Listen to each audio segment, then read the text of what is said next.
Hello students.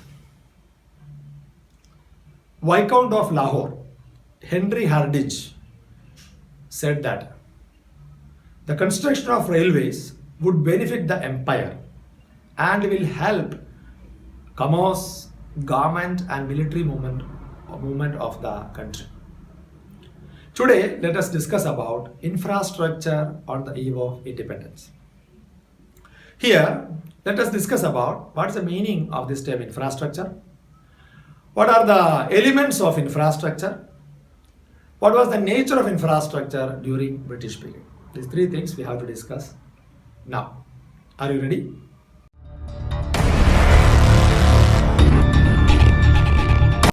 First of all, let us discuss about infrastructure, its meaning. By infrastructure, we mean the basic facilities. Means, for an industry, infrastructure we mean industries which help the development of other industries. For the society infrastructure we mean better roads, better schools, facilities, hospitals, etc. So it depends upon the sector. Infrastructure we mean the basic facilities of the society. For example, roads, ports, water transport, post and telegraph, those things were considered to be the infrastructure during British period. And all these infrastructural facilities were developed during British period. And the Britishers used these facilities for their colonial interest, for their own economic benefits rather than the benefits of India. Means benefit of the mother country rather than their home country. Is it? So let us discuss about roads. What was the nature of roads during British period? Before the advent of Britishers, roads were here in India. But those roads were not good, especially during rainy season. That was not good for the using of, for the transportation purposes. Basically, when the Britishers reached in country, they used these roads for mobilizing army and for the collection of raw materials. Two purposes were there. Mobilizing army and collection of raw materials. Understood? But those roads were not good in rainy season. That forced them to construct railways here for better transportation purposes. Before going to the matter, let us think about what are the elements of infrastructure. There are two elements are there. First one, economic element. Second one, social element. So what is meant by economic element? Economic element we mean the measures of transport, measures of communication, banking facilities, power sector and energy sector, etc. And these things are essential or foundation for the growth of or development of a country. Not only India, all countries of the world. What are they? Transport and communication, banking sector, power sector, etc. are the economic elements. While social elements we mean better health, better education, better housing, better hospitals, etc. Is it? So these two things, economic elements and social elements, are the foundation for the growth and development of a country. Understood? And when we think about the nature of infrastructure during British period, we can say that that was developed. And more they gained, Britishers gained that area or developed the sector. But that was not for the benefits of Indians. That was the benefits of British administration and their movement of their military people and the collection of raw materials from nook and corner of the country and for the export of raw material and import of finished goods. Let us discuss one by one regarding the developed nature of infrastructure. First of all, railway system. Second one, road system. Third one, port. Fourth one, water transport and air transport. And last one, fifth one, post and telegraph or communication sector.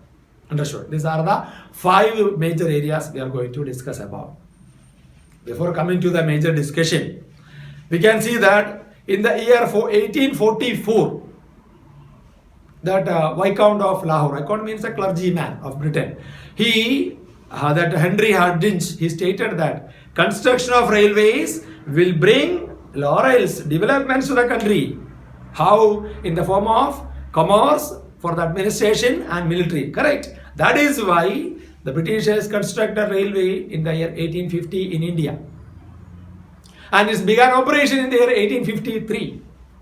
And we discuss about the commercial railway constructed in Madras Presidency, from Red Hill to the down stations for carrying rocks and all, Chandrapet and all, is it?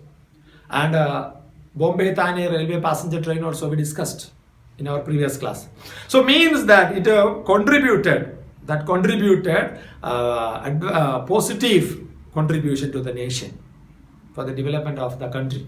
So that is very important thing. So let us analyze what was the economic advantages, or what were the economic advantages of railways in India.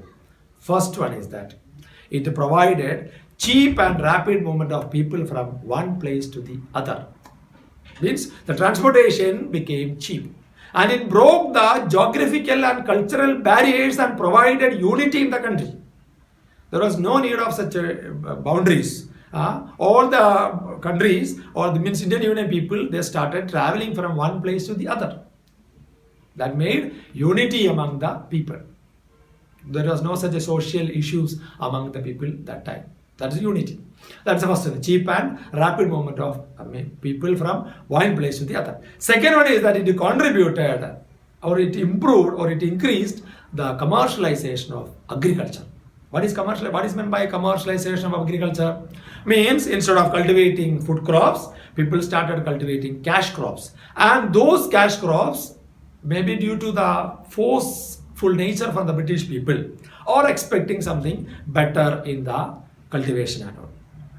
Anyway, the Indian the villager people, they were in the commercialization instead of cultivating food crops and all, and that made shortages in food grains and all, is it? And this railway system contributed some sort of self-sufficiency of the Indian villages, economic nature of Indian villages, is it? And third one is that it increased the volume of foreign trade in our country. Means benefited the trade. Trade means between countries of the world. So volume of foreign trade also increased. Means that contributed export of raw material from our country to other countries of the world and to Britain. I told you 50% of the export was directed towards Britain. Remaining other 50% were with Ceylon and other countries, China and all, Persia and all. So means that contributed that side of the development. And fourth point is that it contributed industrial development in the country. Industrial development may mean basically 2-3 industries: cotton textile, jute industries, and plantations. Cotton textile industry, as you know, concentrated in Bombay and all.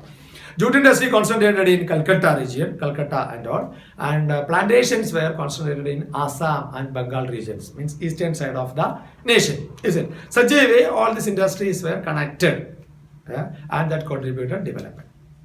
Understood. These are the four major motives behind, concepts behind this one: cheap transportation, commercialization, and volume of trade and industrial development.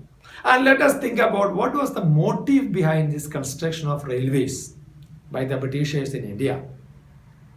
We can see there are three major motives are there that ought to be discussed here.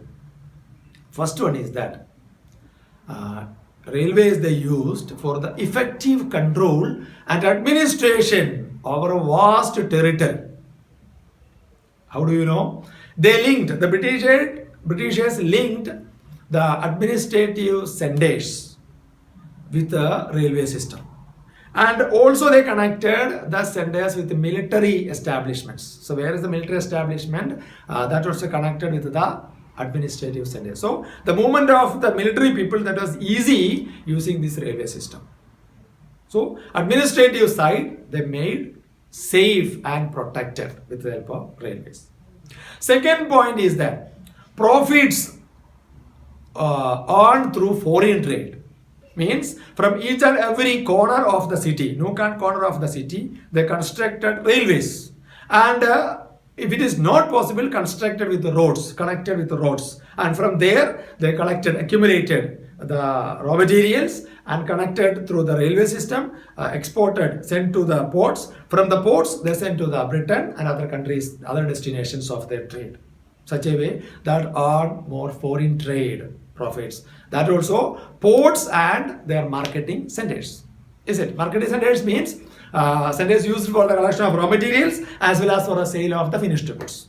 Same place they used for both purpose. That's the second point. Profits they earn profits through foreign trade. And third motive is that to create an opportunity for the investment of the British people. Any Britishers are ready to invest, they can invest for the railway system here.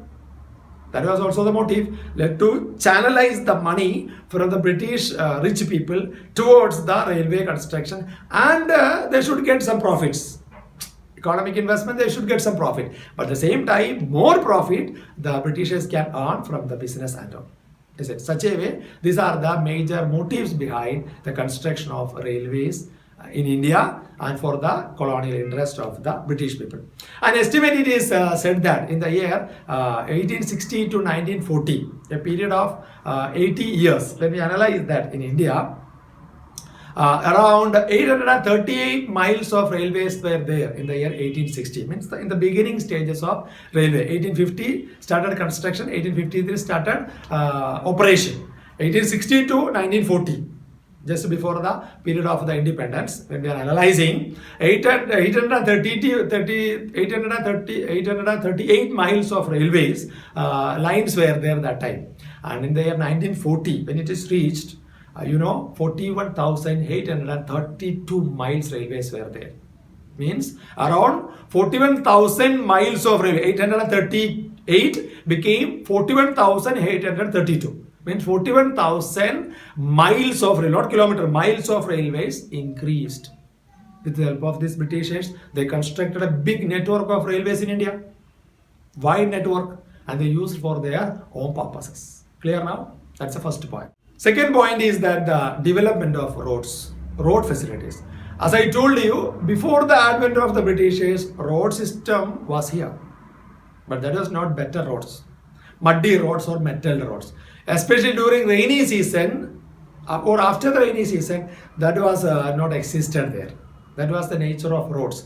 But when the Britishers came to the country, they used these roads for mobilizing their army and for the collection of raw materials from the hilly destinations or marketing centers.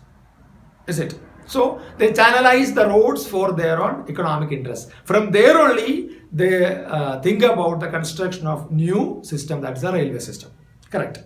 And this village areas also, they constructed roads for the smooth carrying of the raw materials from other places. And during the calamities, natural calamities, the roads were spoiled, destroyed, and again maintained. Is it? When we think about the construction of roads in India, still now we can see that the Britishers constructed roads means, and they have constructed bridges also across the rivers. And we can see that now. In North India as well as in South India also, we can see many of the bridges still that was constructed by the Britishers. Very strong bridges now. Means they use the bridges for their own economic interest. When the bridge is constructed only, they can pass through the two banks of this river and they can collect the raw materials from that side also. Is it? So along with the roads, we have to think about the bridges also. That's the second point. Third point is that regarding ports. Ports, Britishers used for the export of commodities from India and import of finished goods from other countries and from Britain. Is it? In order to smoothen the foreign trade of the British administration, East India Company in India, they used ports. Understood? And these ports, first of all, let us discuss about exports. Raw materials collected through the roads, connected to the railways and brought to the ports. They sent from our country to the Britain, because as I told you in our previous class, 50% of the trade was directed towards Britain. Other 50 only to Ceylon, means Sri Lanka, China and Persia. That was only permitted like that. Such a way, restricted trade policy was there from the side of the Britishers. And the finished goods from Britain as well as from other countries of the world, they brought it. And they brought back the commodities through the same route, through railway, through roadways to the marketing centers. Because according to the Britishers, India was a sprawling market for the British products. Is it? That's why they use the facilities for their own business and all. That was the nature of ports in India. So we can say ports they used for sending export of raw materials from India to Britain and other countries of the world, and bringing back the finished goods from Britain and other countries of the world to the market centers of India, domestic India. Clear? And fourth point is that water transport and air transport. So wherever or whenever these two facilities are not possible, roads and railways, there they used water transport. Because inland water transport and sea lanes also Britishers used for the transportation. During the time, few Indians were also using these facilities. Because of the competition, they might have stopped the industry. Because the Britishers, their interest is the colonial interest and their motive is to earn maximum profit. So that's why they will make the rule and provisions according to their interest rather than the interest of the other people. You might be knowing that during British period, canals also were constructed to promote the water transport and all. Coast canal constructed in Orissa, now it is in Odisha. Too much money spent from the exchequer, from the government fund. But that's after some period, because of the competition through the roads and railways, Britishers diverted their interest from canal water area to the railway system and all. So that's they abandoned that system. They abandoned during British period. So that much money wasted, means understood. That is the water transport system in India. And the fifth and the last one is the post and telegraph or communication facilities. When we think about the communication facilities, these facilities also they used to maintain law and order in the country. For their administrative facilities only, basically they used. That time they were using the people to send the messages from one place to the other. After that they started using horses and camels for the conveying the message from one place to the other. And the Britishers started post office in the year 1st October 1837 in India. First post office, 1st October 1837. And electronic telegram also started. Electric telegraph also started in the year 1850 in India from Calcutta to Diamond Harbour. And it is opened to the people in the year 1851 by the British East India Company. Calcutta to Diamond Harbour. Is it? Such a way they use all these facilities for their own economic interest and to maintain the law and order of the British administrative regions and places here. And one more thing we can add here. The first adhesive stamp that was manufactured in Sindh province, Sindh Dak, by Sir Batil Frere, a British administrative officer of Sindh. He made first adhesive stamp in a red color, round shape and all. He made the stamp. And after that also they used new forms of stamps, started printing here also under the control of English East India Company in India. First stamp was printed or manufactured in Sindh province by the administrator of Sindh to English East India Company in the year 1852 July 1st. So first stamp in 1852, first post office in 1837, first electric telegraph in the year 1851.